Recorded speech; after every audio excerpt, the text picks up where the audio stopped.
Hello, bachcho. Let's read out the question first. In a two-slit experiment with monochromatic light fringes are obtained on a screen placed at some distance from the slit. Okay. If the screen is moved by 5 × 10⁻² meter towards the slits, the change in fringe width is 3 × 10⁻5 meter.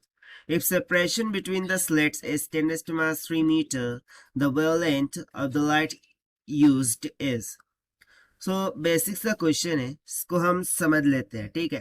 So basically Young's double slit experiment की बात हो रही है, यानी कि ये दो slits होती है, उनके बिटवीन में डिस्टेंस होता है स्मॉल डी, ये हो जाती है स्क्रीन. ना स्लिट टू स्क्रीन डिस्टेंस होता है capital D.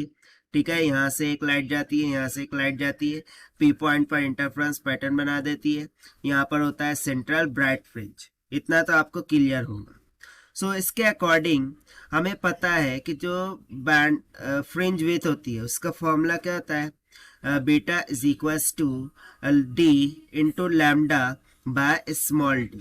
So according to question क्या किया जा रहा है कि स्क्रीन को, ठीक है ना, ये जो स्क्रीन है ये टूवर्ड्स दिस स्लिट को मूव किया जा रहा है by the distance of 5 × 10⁻² metre से. तो उसके कारण से ये जो फ्रिंज विड्थ बीटा है उसमें हमें डिफरेंस देखने को मिल रहा है 3 × 10⁻5 मीटर के बराबर. सो हम बताना है वेवलेंथ ऑफ द लाइट जो कि यहाँ पर यूज की गई होंगी वो कितनी आएंगी. तो चलिए स्टार्ट करते हैं सोल्यूशन से. But before of its let's talk about the key concept which we are going to use here for this question. तो कॉन्सेप्ट क्या होगा, यही फ्रिंज विड्थ का formula, that is beta is equal to capital D into small d by into lambda by small d. Right है. Now if you see that, so हमें given क्या है उसके अकॉर्डिंग हमें जाना होगा.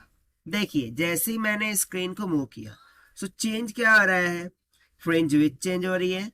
सो इनिशियली बीटा 1 थी और फाइनली बीटा 2 थी. सो इन दोनों का डिफरेंस हमें बेसिकली देख रखा है कितने के बराबर, 3 × 10⁻5 मीटर. उसके बाद यदि मैं देखूं सो देखिए स्क्रीन को भी तो मूव किया गया है ना. सो उसके कारण से ये जो डिस्टेंस है स्लिट टू स्क्रीन वो भी तो चेंज होगा. सो इनिशियल D1 था, फाइनल D2 है. So this will come out to be कितना, 5 × 10⁻² मीटर. सो ये बेसिकली हमें दे रखा है.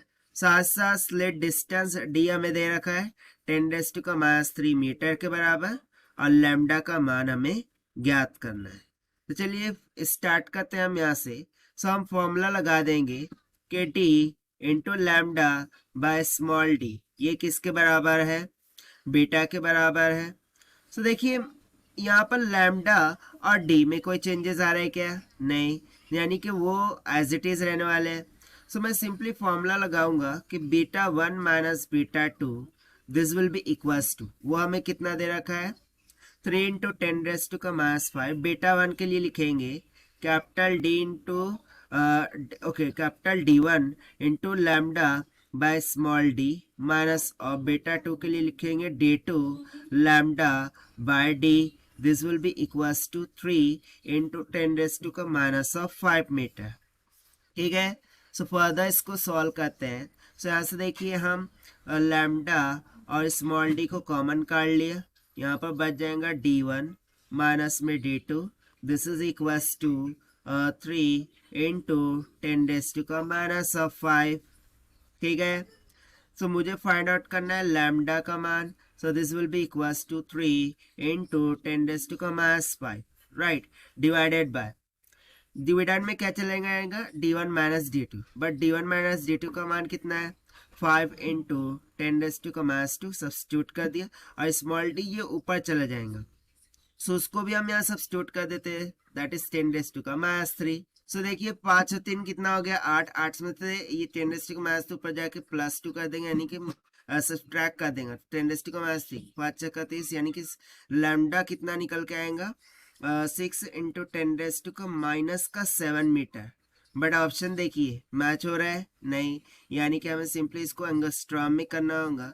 So can I say that कि lambda will be equals to 6000 × 10⁻10 metre, और 10⁻10 को हम क्या लिख सकते हैं, एंगस्ट्रॉम.